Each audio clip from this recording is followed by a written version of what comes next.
Hello, and welcome to Piano Tech Radio Hour, the weekly bridge to the future of the piano tech community. I'm David Anderson. And I'm Eathan Janney. And we're here to ask great questions, and then we'll shut up and listen to some of the authorities, experts, and most outstanding personalities in our little world of pianos. So, put on your best set of headphones, and let's get started. Hello, everyone. Welcome. Great to see you again. Welcome to Piano Tech Radio Hour, and happy belated Thanksgiving. Hope you had a good Thanksgiving as I did as well. Hey, Carl. Good to see you, man. All right. Can you guys hear me okay? I'm using a slightly different mic setup. Okay, awesome. Okay, great. Looks like everyone is arriving. Oh, Donna's fighting a cold. Oh, man. Sorry to hear that. Yeah, we had a bunch of sickness in our household here.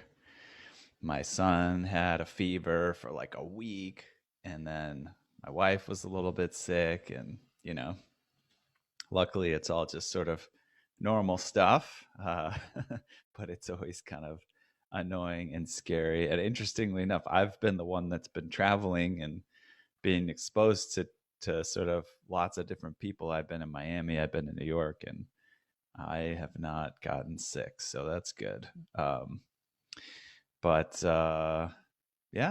So hope you all are staying as healthy as you can, and just got to take care of ourselves and be well. All right. So here's what I want to talk. Well, I'll launch into sort of like the intro this week. Of course, we're here at Piano Tech Radio Hour. For those of you tuning in on Facebook and YouTube, thanks for joining us. Each week we come here, we talk about something interesting with pianos, or bring some fascinating or expert people in the piano industry to teach us something or share something special about what they're up to. And this is brought to you by Piano Technicians Masterclasses, cutting edge instruction from piano industry masters without leaving your home.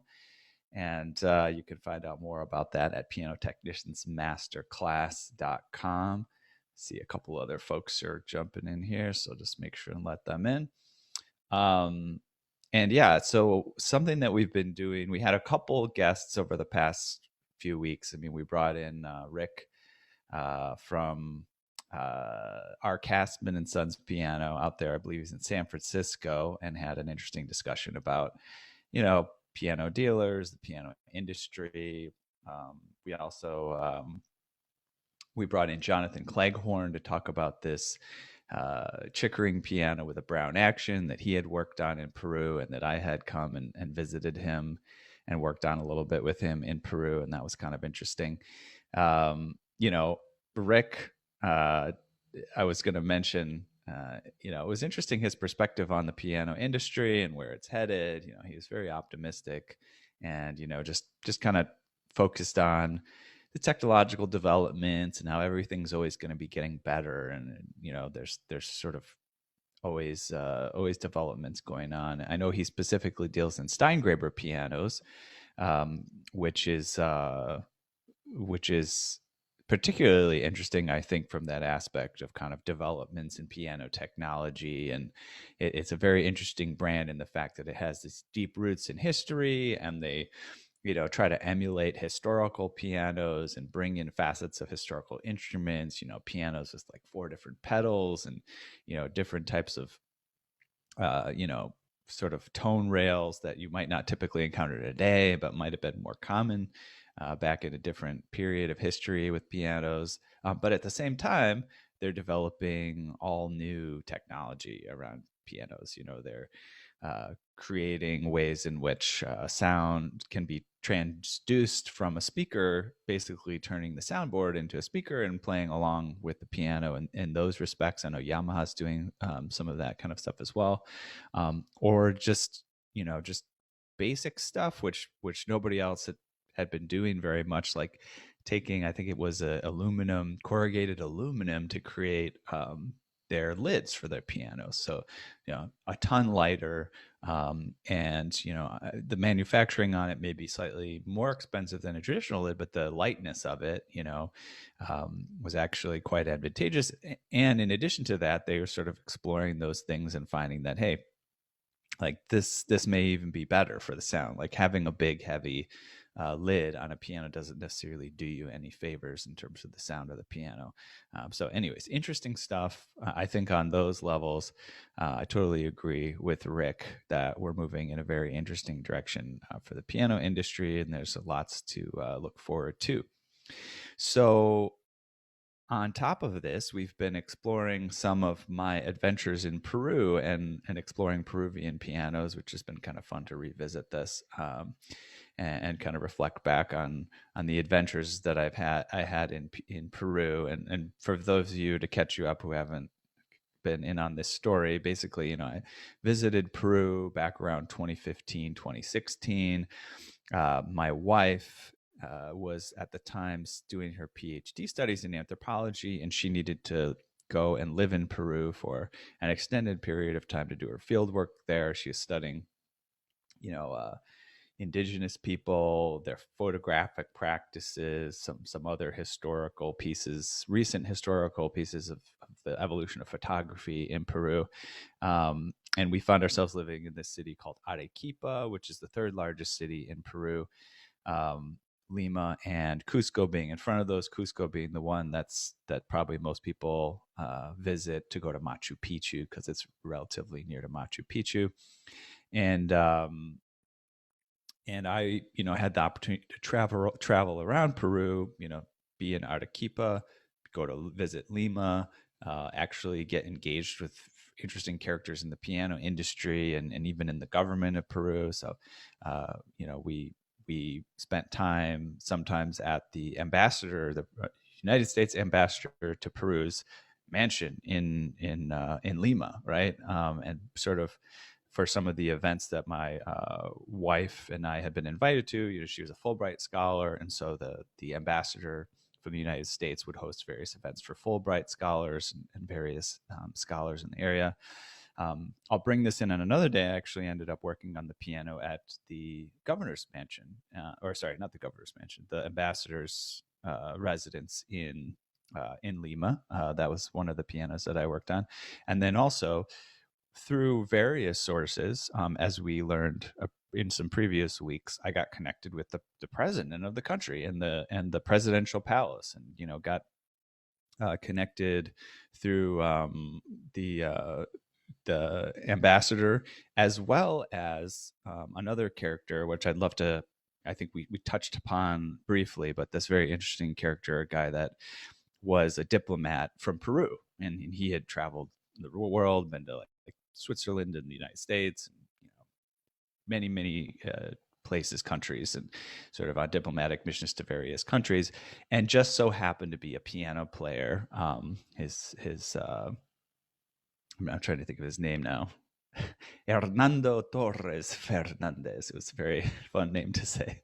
But anyways, he also provided me with a connection to the president in the presidential palace. So it was actually relatively close to the end of our trip where we visited the presidential palace, and there were two pianos there.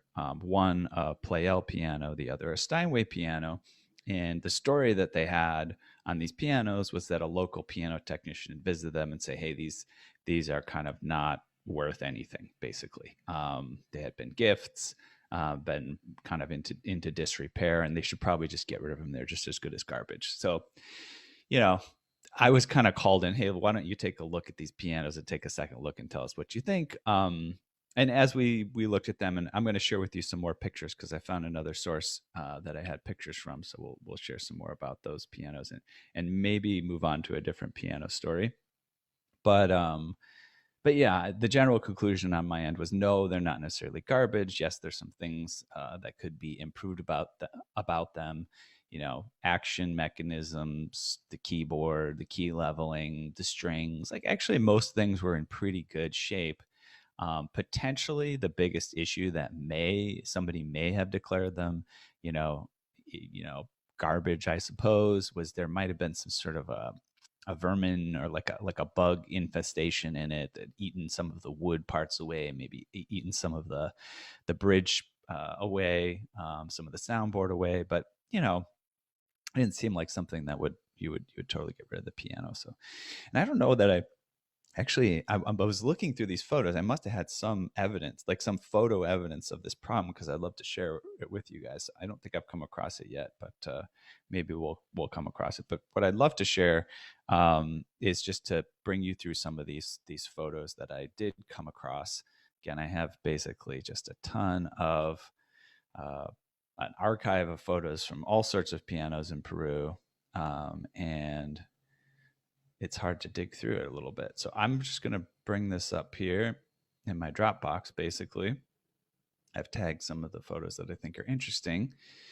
And the first thing that I think we'll look at is the Pleyel piano. It's going to take me a second to search for that. But in the meantime, while that search is populating here. Oh man, this always takes so long. Oh shoot, and of course there's a mistake in the spelling. All right, give me 1 second here. Let me refresh.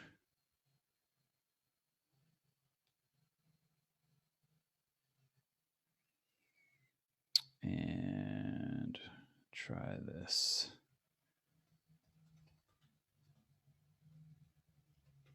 Yeah, I think I mentioned previously my fantasy about these two pianos in the Presidential Palace was to actually return with a crew of friends from the United States and basically make a trip of it. Right? We could all go there and stay for a handful of weeks and just kind of put these pianos back in order and call it a diplomatic mission. Maybe get some sort of grant or funding around it. That could be cool. I have since let go of that dream. There's just so many things to do.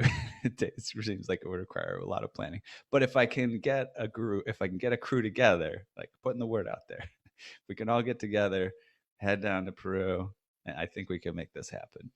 All right. Looks like the photos are loaded up, so I'm gonna start taking a look. So what we're gonna look at here is some extended footage of the Pleyel piano, which I came across, and it looks like I've got some extra pictures of like the action and so on and so forth. So we'll just take a better look at how things are looking. So again, take a look at that. It certainly doesn't look like a piano that's you want to put in the trash. The hammers seem they're like they could use a little bit of filing. If you really wanted to go crazy, you could replace the hammers, but I don't even think they needed that. Nice hearty action. Of course, the felt parts, maybe I can't tell from this distance, but it looks like maybe there was some sort of like maybe a moth got in there or something like that. I can't tell if that was an issue, but again, just go ahead and replace that, no problem. Clean up the keys a little bit, shouldn't be an issue. We did look up this piano last time. I don't know if that's the serial number or not. We grabbed the serial number, and we may see it again today in these photos, but I think this was the one. There were actually, so we had the Pleyel and we had the Steinway, and I think the Pleyel, when somebody looked it up, they said it was from quite a bit ago. I feel like previous, maybe the early 1900s. I don't think it was the late 1800s. That was the number that whoever looked it up came up with. So I don't know if that's true. We were a little bit skeptical that this piano was particularly that old, but we take a little bit of research and figure out a little more. Again, a beautiful piano, I think, with some cleaning and a bit of care and attention, could be put into pretty good shape. Beautiful case. Again, even though there might have been some bug getting in there and eating up the wood a little bit, the case is beautiful. It seems well maintained on the outside, and again, my understanding is Pleyel was not only an instrument maker, but kind of a bit of an artiste, maybe a furniture designer, I believe. And so I think one factor, and maybe I don't know what people's thoughts are about Pleyel pianos. I think they're high quality pianos, but my sense maybe was that perhaps a little bit more attention was put into the look of it than the sort of musical quality. I don't know if anybody has an opinion on that. Not to say that they had a poor musical quality, but maybe it wasn't, the pinnacle of musical quality. A little bit of a look at the pins there. Again, nothing. I've seen far worse pianos that I've recommended a customer keep and work with over the long term.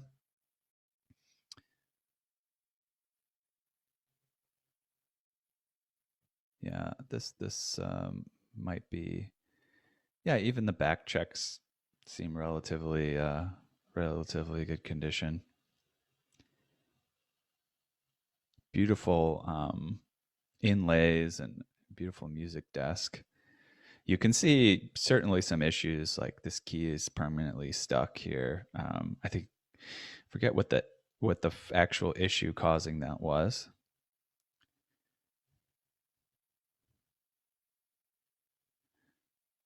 Little cup of tea provided.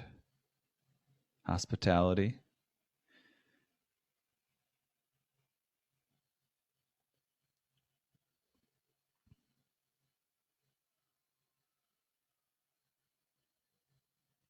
Yeah, so even as I look back on these photos, I think everything, I really highly doubt that I tried to tune the piano and it wasn't untunable either. I think it was a tunable instrument. Not like anything like loose tuning pins or pin block issues or anything like that.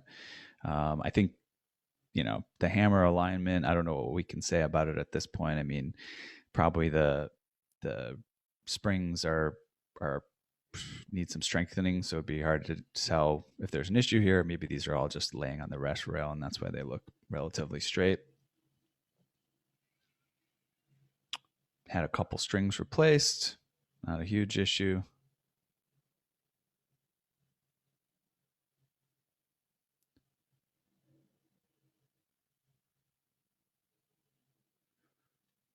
That may be the serial number, 71809. Is that what we looked up last time?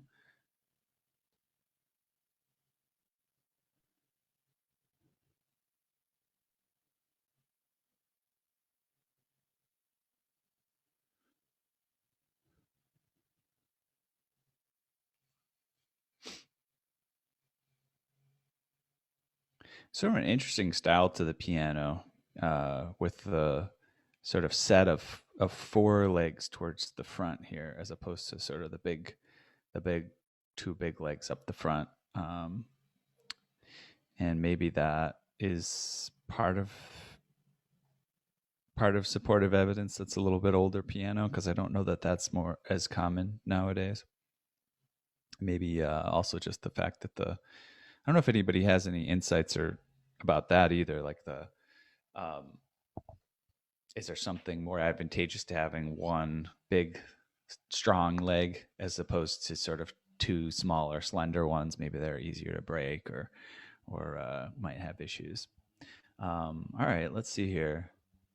Okay, this is at least a slightly interesting facet here. It looks like there's the damper, what we would have as like a damper spoon, right, is sort of like a wooden, or not the damper spoon. What do we call that? That is we call it a spoon. It's I can't think of the name of it right now. Did anybody put anything in the comments? He's got a couple comments come in. Let's see here. let's read through these comments and see. Number one, we have a name for that. And then number two, what are people are saying? Okay, so Susan Klein said, I rebuilt Ted Samble's Pleyel, 1926, about that size. The original string tension was very high, and they were renowned as string breakers. He had me resize the scaling, and it did a lot better. Interesting. Donna Bird said in a private message here, Eathan, in your travels and studies, have you read Noche Oscura en Lima? It's a mysterious text designed for students learning Spanish with a vocab of about 2,000 words. It's a fun study book with drawings. I've been known to share books. Ooh, that sounds interesting. No, I'm not aware of that. What pitch was it at? I do see here that I did bring out the Cyber Tuner. And I think I have a photo of it coming up here. I'm not sure if it had a pitch information on it, or I think I did take a photo to document something about the piano. I mean, again, in retrospect, the piano was, I don't remember measuring it and it being any more than, if it was more than 50 cents flat, for example, I'm sure I would remember it. It probably wasn't much more than 25 cents flat. The interesting thing, which I've mentioned previously about Lima, is that the conditions there are actually pretty great for pianos. It is the climate there is called a desert climate. It is on the ocean. It's on the Pacific Ocean.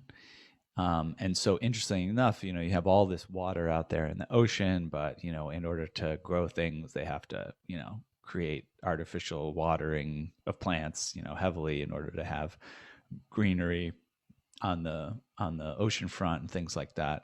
So it's sort of like an interesting mix of desert and ocean climate. But my understanding is, throughout the year, it's relatively temperate. Like the temperature doesn't actually change that much.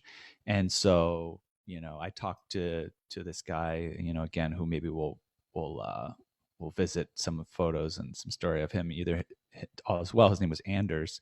I forget his first name. Anders is the last name. Anders Piano. He had a piano store, one of the only sort of traditional kind of piano sales centers in Lima, Peru. And his family was German, but had been in pianos for generations and had been in Peru for generations as well. But he said, yeah, we don't necessarily need to tune pianos more than once a year because they don't go that far out, and it's not that much of an issue. So all that to say, this piano may not have ended up being, terribly out of tune because the climate doesn't shift that much there. Susan Klein asked what the serial number again is. I'm going to stop share. I'm going to see if I can find our chat from last week, if I still have it, because that will tell me. So let's go into here and Piano Tech Radio Hour. Oh, I may have uploaded it, but let me check one more time.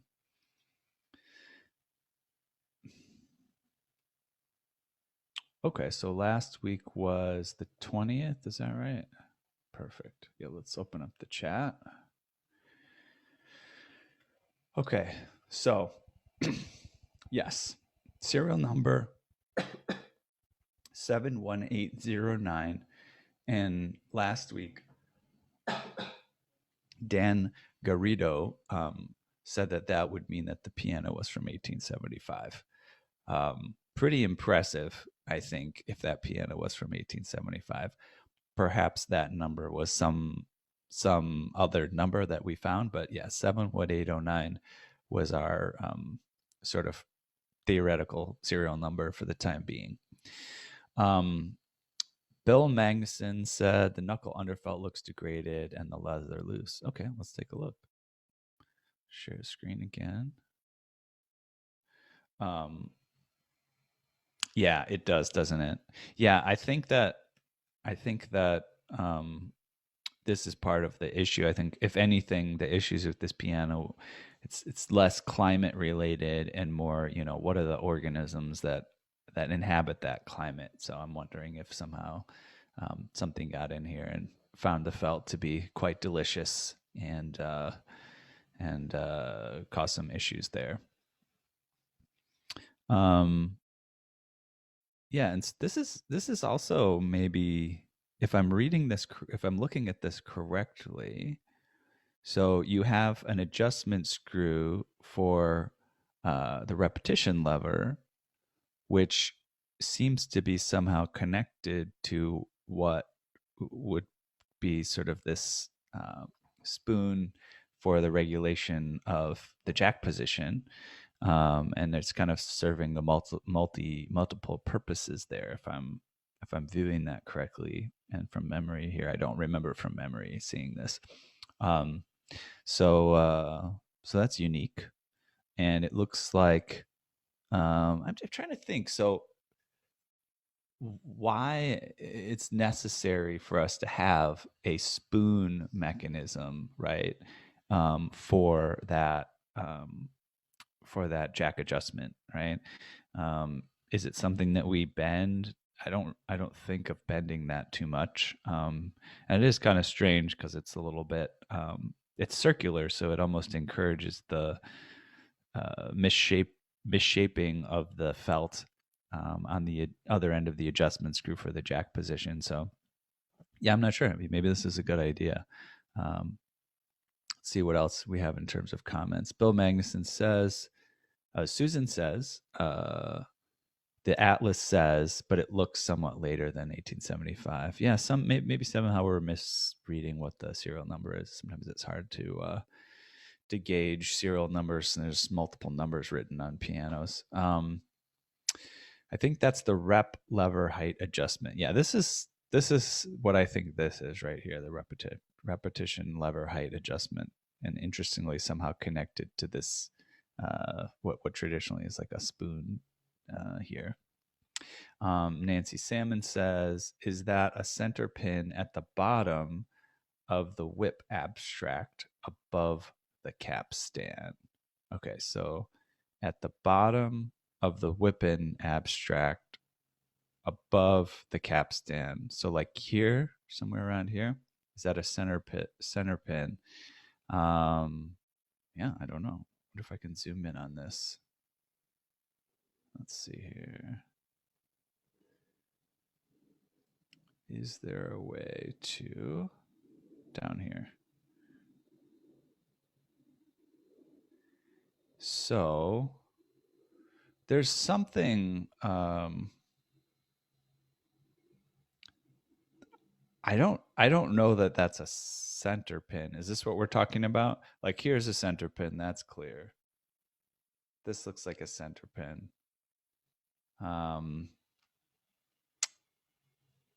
Or wait, yeah. The spring here is interesting, the structure of it, right? Because typically you'd have it sort of bend around and come back. And it doesn't feel like that's what's going on here. This seems like it's meant to regulate the spring tension for the repetition lever, this adjustment screw here. I mean, yeah, that's also interesting. I mean, if this piano is from 1875, there's a lot of forethought, I suppose, put into how you would make different adjustments. Actually pretty impressive. Again, I think we're kind of skeptical of this dating on it, but yeah, I don't know what this might just be. Maybe that would be kind of interesting. Maybe it's a little pin that goes through the wood in order to secure this part onto the base of the whipping, and maybe the same thing goes here. You know, we did see on the keys, I think of the Steinway, somebody had the awareness around, hey, they put little nails into the key covers, especially when a piano is going to a humid climate, in order to keep them connected. And it looks like perhaps there is some sort of I don't know if it's a nail or some sort of tiny dowel here with the function of just securing this, just in case the glue, starts to deteriorate or dry out or something like that. Okay, let's see some comments here. Donna says, I did run into a piano in Las Palmas, Cuba, in which the parts looked great, but when I lifted the lid of the upright, saw that the slight vermin problem was major. The tuning pins looked like they were in a sponge hanging from threads. Okay, yeah, that could be. Nancy Salmon below that, just above the capstan. Yeah, so like here or something. Yeah, I don't know. So wait, this is clearly the capstan. It's the top of it. Then you have the sort of whip and cushion here, which interestingly does not look as, typically it would sort of curve and continue, be like more of a rounded shape, but it kind of cuts off pretty abruptly there. In terms of that being a center pin, I would doubt it. It could just even be like a speck of something, or maybe the felt. I don't think that that's a pin. Let's see here. Doug Snook said, Renner makes a Schwander style whippin that looks about like this one. See page 67 in Egrek's book. Okay, cool. Should I maybe want to go grab Egrek's book right now, but that'd probably be a little unnecessary. Susan Klein, do I remember if the hammers were on long pins by section? Oh, instead of being individually movable. Ted's were like that. Had a ton of fuss spacing them. No, I don't remember that, but we might be able to tell. Let's see here. Let's zoom in. Oh, we could probably find a couple other photos to zoom into for this purpose as well. Let me move this thing. All right, so zoom in. And then, okay, so it's hard to tell right now if there's just one big long pin, center pin for all the hammers at this point. But it is clear that we do have some issues here in the felt. Here, let's hit the next photo, and we'll continue exploring. Okay.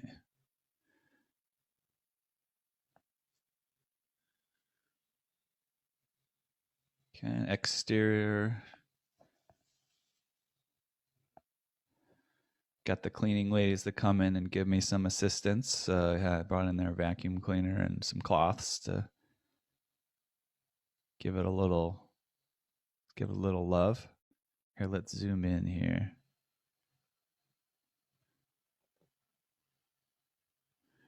It's not easy to tell exactly how the center pins are working here on the hammers. I do think that would be pretty. I mean, I guess one of the nice facets of that is it would be another force that would keep, keep the hammer flanges in a nice square alignment, which they do look like they're very well aligned here.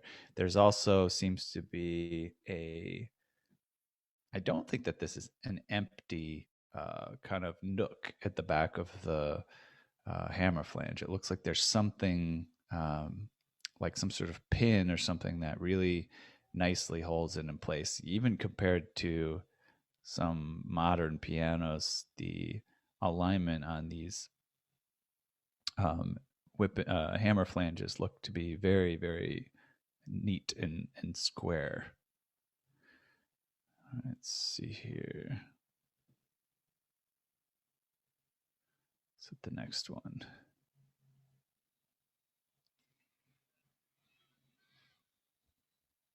What's this? This is probably just something. This inventory.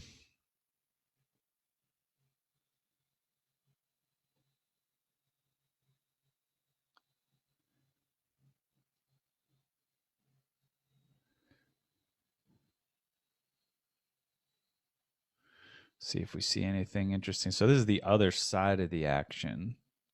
It's a little far away, but maybe we'll see. Nice thick skin on the back check. So those are in good shape. Plenty of hammer felt.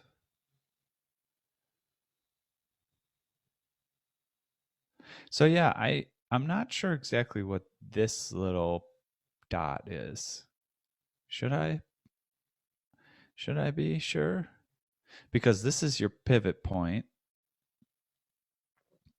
for the repetition lever. And so if you had this somehow pinned, it wouldn't move, right? It would have to be stationary in some way. Perhaps this somehow is connected to the repetition lever height adjustment screw in some way to facilitate what that does. And perhaps there's some point of rotation underneath here, so that when you adjust the height of the repetition lever, it kind of rotates accordingly. So now you see, it looks like you have a type of spring mechanism where it's hooked to is that where it's like hooked to like a thread or a cord of some sort? It looks like that in this photo, but I may just be misreading it. It sure does look like something. Eathan, don't you think that's the spring tail? And that's for adjusting this, for the spring tension.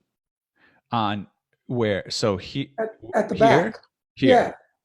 Yeah, I think that pin is probably for the spring tail. Right. And then this one's for the rep lever height. Yes. Okay, got it. Right. That makes sense. And so what do you think? You think this spring goes straight through here, or does it? Yeah, it goes straight through. So how is it adjusting the tension on the spring? It's pushing on the tail.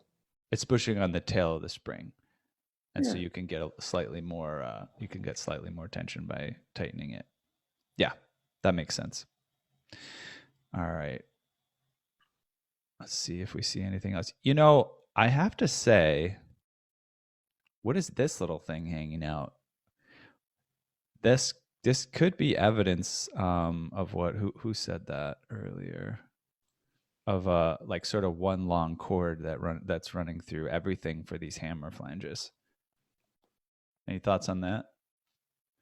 It certainly wouldn't be expected to have something hanging out there if it was just a pin. You'd probably see like a little circle of red felt and a piece of metal in the center. Yeah, it's probably a continuous center pin. Yeah, wow. It also looks like maybe it's a more flexible, maybe it's more of a cord than a pin, or I don't know. It's interesting. Here, we've got some more messages in the chat here. I'll go through. Renner makes a Schwander style. Susan Klein, do you remember if the hammers were on long pins by section? Yeah, that we were just checking out. Donna Bird, it seems like one of Bill G's pianos was a Pleyel that I was told was a single key, could be removed from the grand by bending back. Could it have been a damper? But I'm thinking David Betts would be the most likely person to know because most of his instruments went to Canada. Fuzzy comment, fuzzy memory. Okay. Susan Klein, looks like they weren't. Ted's had shanks inserted so that a broken shank could be replaced. Oh, like an upright. Interesting. So that's definitely not the case here. So you think this is, so actually Susan, the one who was curious if all of the hammers were sort of pinned by one mechanism, thinks that actually maybe this is not the case in this piano. So it's kind of blurry, so we don't know what that is per se. Similar weapon on page 67 of E. Gray. Very tidy action. Spring holds a spring. Adjustment screw for the spring up above. Yeah, we talked about that. Bill Magnuson. Spring loops go around that. Judy, looks like the end spring goes in. Doug Snook, I believe it attaches at the back of the spring. Bill Clayton, there's a coil in the end of the repetition spring. This looks like an old Kimball that Judy ran into. Susan Klein, one long wire. So Susan, Susan, you think maybe it was one long wire now that you get a look at this piece hanging out. Judy, let's see. Yes, that looks like the end of a very long center pin. was an ordinary pin, but it doesn't have the inserted round shanks like Ted. So maybe it's a sort of a hybrid of those two concepts, because you have the long hammer shanks that are attached directly here to the rotation mechanism, and at the same time you have the long pinning mechanism. Yeah, imagine having to rip in a loose hammer flange. Yeah, well, yeah, I guess, I don't know, perhaps it was made to last a bit longer so you wouldn't have to. I don't know. Extremely hard to space. You have to burn them in. Okay. Yeah, cool. Good to know. I think that is something that is it's useful in approaching a piano like this, to be able to share it with others that may have encountered similar pianos, right? Because, at first glance, things can look simple. Then you get into the details, and there's complexities that if you don't have anybody to refer to, you have to discover them yourself. It can take a bit longer.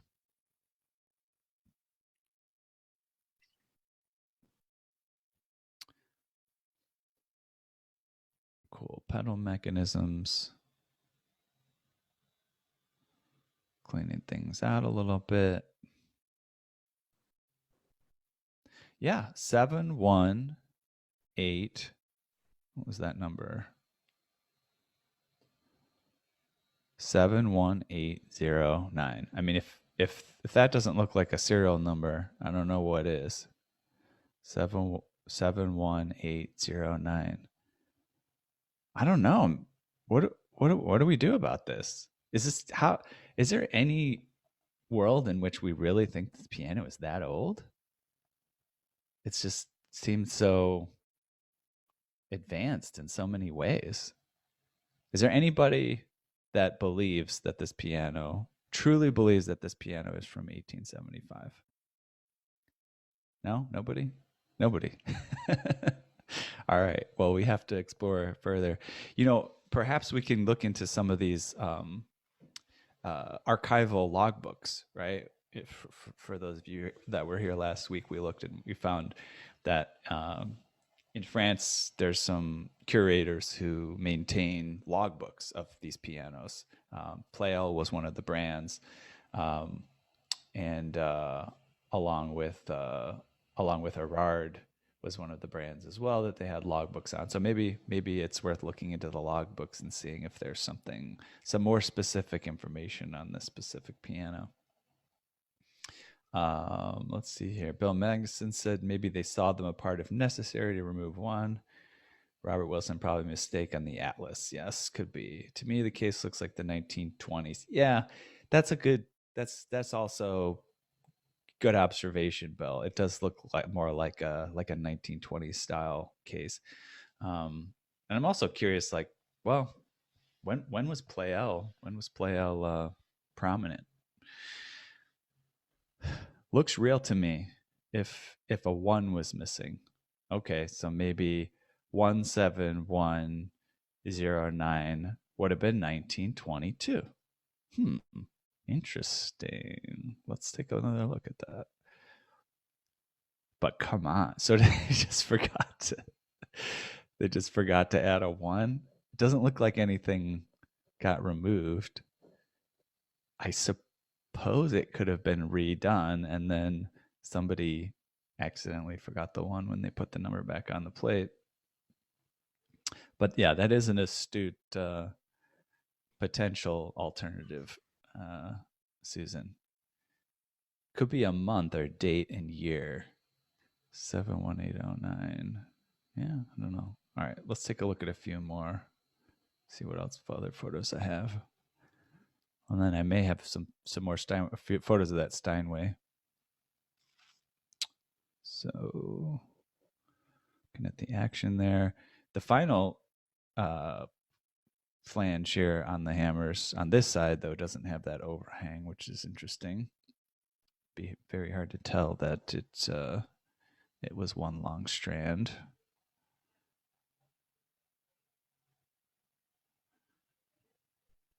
All right, moving on.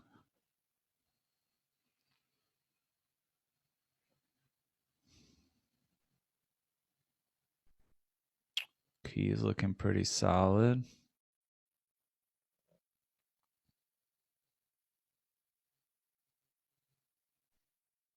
Everything's in good alignment. Even from 1920, that's still in pretty great shape.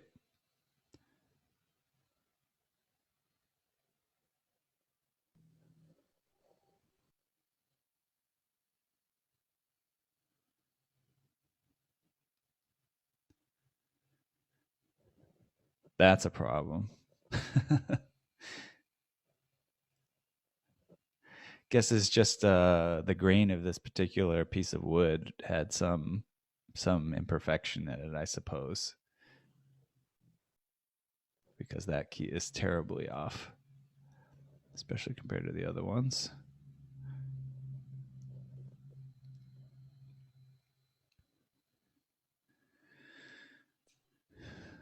This looks like post cleaning, a little bit nicer looking on the plate there.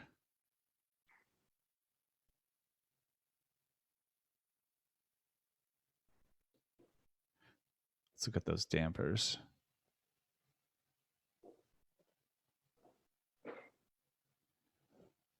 So, yeah, I don't know. I don't see that the dampers actually have gotten, if other felt parts got sort of eaten up a little bit, I don't know that the dampers did. They look to be in okay shape. Maybe that's a little, somebody got a munch in over here.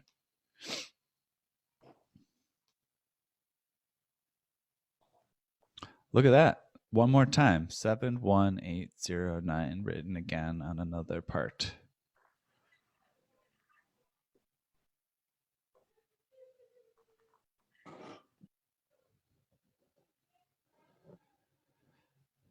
Looks to be the same key. That's very crooked.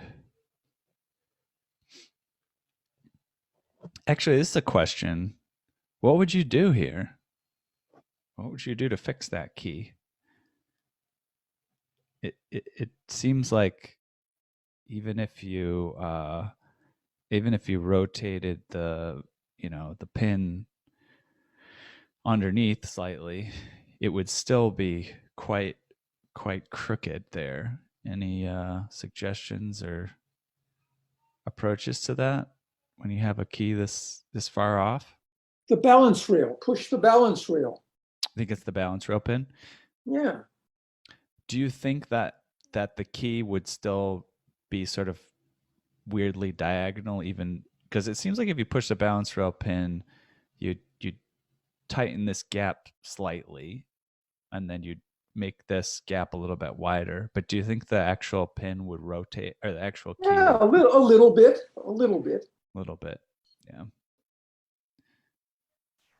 All right, there's under the keyboard. See if there's anything interesting going on here. Yeah, actually the dampers do look like they've gotten a little bit worn away. Maybe it's some moisture issues or something like that.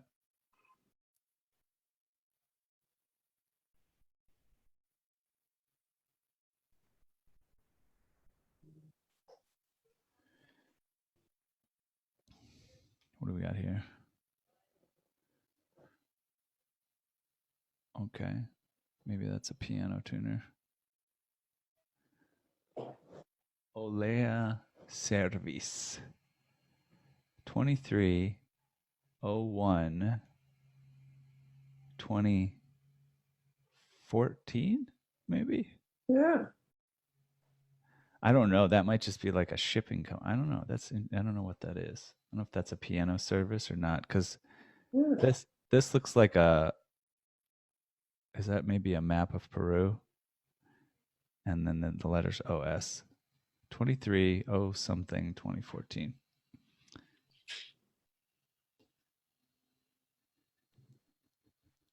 There's the cool logo.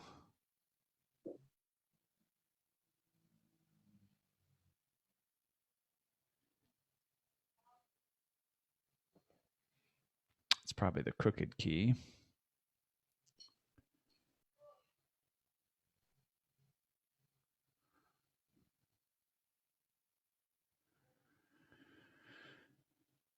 I feel like I read long ago that the Pleyel factory was burned down in the 1848 revolution, and then they re-established it. Oh, really? Yeah. Interesting. Oh, we got a damper missing here, it looks like. Yeah, I remember, I think the first Pleyel that I tuned was for this guy in Brooklyn, and it was a beautiful piano. It was a weird situation where, I don't know if you guys have ever run into this, where the action, like the drop screw was scraping on the underside of the pin block. Has anybody ever run into that? Oh, sure. Yeah. What's the deal with that? Why? The So pin block is dropping. the pin block is dropping. That's what it is. Yeah. Oh, and so it's.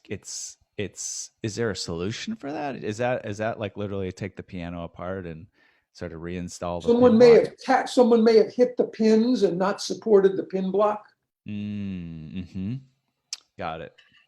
So it has nothing to do with the expansion and contraction of parts and things like that. It's probably the pin block got jostled. Someone's been working on this. Look at, there's replacement strings in the bass. I mean, this piano's, and someone's been doing something to this piano. Yeah, someone's been doing something. Not a lot. I mean, you can imagine. Carl, did you see the whole rest of the presidential palace? Did you see any of those photos? No. My sense is they have a lot to take care of. There's just like all kinds of artifacts and, antiques and. So do you think that's a universal string that the person put in because it's not quite the right length? It's a good question. I will show, maybe at some point in another session, I'll show photos from that guy that I mentioned earlier, is Anders, from Anders Piano, and he had his own bass string winding machine. So a guy like that could have provided custom bass strings. Sure. But yeah, you're right. It could have been a universal. That's one thing that I come across in Peru is that, even number one, gaining knowledge and expertise, most people would have had to travel to a different country to do that. And then on top of that, access to parts and supplies, very difficult. So there's a lot against, being able to take care of these instruments. Let's see, a couple comments came in. I don't think that key is crooked. Oh, good. Let's see what you have to say. Could be a month, date, or year. Okay. Susan Klein, go to Peru to find out. What are we finding out? The date of the piano. Clark Renard said, 1907 Bechstein has a very similar action schwander. Okay. Judy said, back when they took pride in their craft. Yeah, definitely that's there. Susan Klein said, key button broke. Check the key button at the balance rail. Don't think that key is crooked. Think that the bushing on the balance rail is missing or broken. Okay. Cool. Interesting observation. Mm-hmm. Yep. IPA said key button as well. Judy said shim on the bottom of the key, like we do if we want to build up the sides of the key. Yep. Drop screws up too high, or drop screws up too high. Yeah. Robert Wilson, Chopin brought a Pleyel piano to London in the 1850s during his last visit here, and it remained, sold to the parents of a people, and is now part of the Cobb collection in the 1840s, not 1850s. Yeah, someone's definitely put some work in the piano here and there, but not much opportunity. Let's see, probably got a couple more of these and then we can wrap up. Nice look at the outside again. Okay, what do we got here? Here's my Cybertuner. I don't know what is that telling us? 436 or 8 or something. Yeah, it's 5 cents flat. Not bad. Yeah, so that'll answer that question.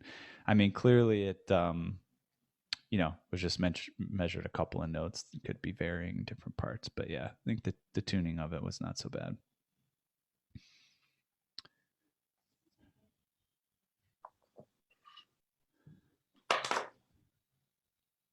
sense. Yeah. What do we got there? Broken string. Yeah. Yeah, the strings are a bit used up, a bit corroded.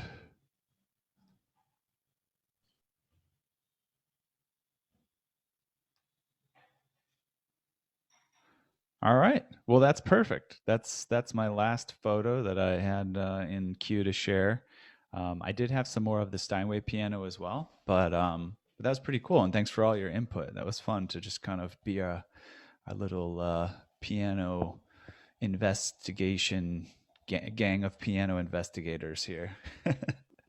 But we do have that issue to solve. I'll when we're done here, I might just see if I can quickly hop on those archives and look into this serial number thing, because that is definitely a little bit of a riddle. I think we all agree we're not buying that date of manufacture.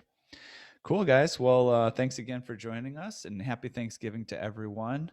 We will see you again next week. I will, I believe, be back in Miami, Florida. So if anybody has any connections and pianos there they want to put me in touch with, maybe there's something interesting to do there. But I'll be logging in, and I'll see you next Saturday from warm Miami, Florida.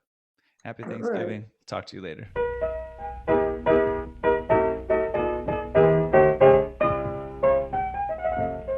Thank you so much for giving us an hour of your time. Remember that you can catch us live online every Saturday at 2 p.m. Eastern Time. That's right. Go to pianotechradio.com to register so you can interact live and ask questions of our guests. See you next week.